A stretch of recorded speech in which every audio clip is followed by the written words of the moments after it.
नमस्कार. निवेदक विठ्ठल पवार या माझ्या यूट्यूब चॅनलमध्ये आपल्या सर्वांचं मनपूर्वक स्वागत. गणेश उत्सव कार्यक्रमाप्रसंगी मान्यवर पदाधिकाऱ्यांनी, पाहुण्यांनी उत्कृष्ट भाषण कसे करावे, तर आपण साधं, सरळ, सोपं भाषण गणेश उत्सवाच्या प्रसंगी तर सुरुवात करतोय. गणेश मित्र मंडळ करंदीखेबा ज्या मंडळ आहे त्या मंडळाचं नाव या ठिकाणी घेऊन आयोजित गणेश उत्सव कार्यक्रमात आदरणीय मान्यवर मंडळाचे पदाधिकारी, कार्यकर्ते आणि उपस्थित ग्रामस्थ बंधू भगिनींनो व सर्वच गणेश भक्त, गणपती बाप्पा मोरया, मंगल मूर्ती मोरया. गणेश उत्सव म्हणजे भक्ती, संस्कृती आणि समाजकार्य यांचा सुंदर संगम आहे. गणेश मित्रमंडळ करंदी खेबाने दरवर्षी या एकतेची आणि भक्तीची परंपरा जपली आहे. मला खूप आनंद आणि अभिमान वाटत आहे. लोकमान्य टिळकांनी सुरू केलेल्या गणेश उत्सवाची परंपरा आजपर्यंत जपली जात असून तो विचार मंडळाचे कार्यकर्ते पुढे घेऊन जात आहे. आरतीच्या निमित्तानं सर्वजण एकत्र येतात, मतभेद व मनभेद दूर होतात. असा हा मांगल्याचा पवित्र गणेश उत्सव आहे.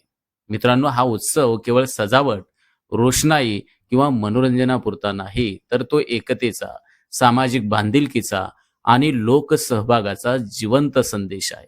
आज मंडळाचे पदाधिकारी अत्यंत चांगल्या पद्धतीनं गणेश उत्सवाच्या कार्यक्रमाचं नियोजन करत आहेत. कार्यकर्ते अहोरात्र परिश्रम करत आहेत आणि गावकरी व आम्ही सर्वजण मनापासून तुमच्या या गणेश उत्सवामध्ये प्रत्येक ठिकाणी आम्ही सहभागी होत आहे. यामुळेच हा उत्सव एक आदर्श ठरत आहे. बाप्पांच्या आशीर्वादानं आपला हा उत्सव नेहमीच मंगलमय हो आणि आपल्या गावाचं नाव उज्ज्वल करो.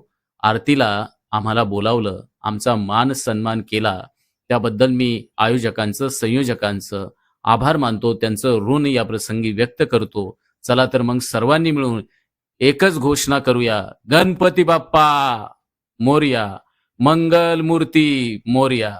धन्यवाद. तर मित्रांनो, कसं वाटलं गणेश उत्सवाच्या कार्यक्रमाप्रसंगी अत्यंत साधं, सरळ, सोपं भाषण. तुम्ही सहजरित्या हे भाषण लिहून घेऊ शकता आणि पाठांतर करून तुमचं या गणेश उत्सवाच्या कार्यक्रमाचं भाषण होणार सुंदर. तर आपण या यूट्यूब चॅनलवर नवीन असाल तर माझ्या यूट्यूब चॅनलला सबस्क्राईब करा आणि हा व्हिडिओ आवडल्यास या व्हिडिओला लाईक करा, शेअर करा आणि हो, कमेंट्स करायला विसरू नका. धन्यवाद.